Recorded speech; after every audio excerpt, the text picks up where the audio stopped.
But what we have done, no government has done before. And I'll give you an example that there was this case of Asia Bibi.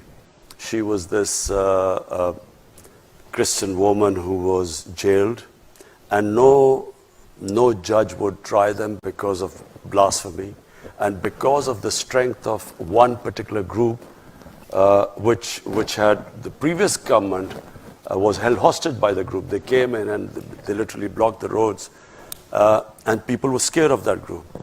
So when the judgment was given to free her by the Supreme Court, the same group then threatened. They came out on the streets. They were rioting for 2 days, and the stage was held hostage for 2 days.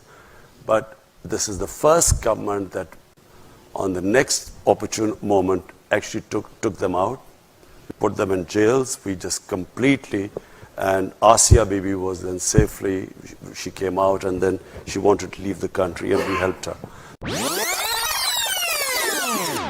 And Asia Bibi was then safely, she came out, and then she wanted to leave the country, and we helped her.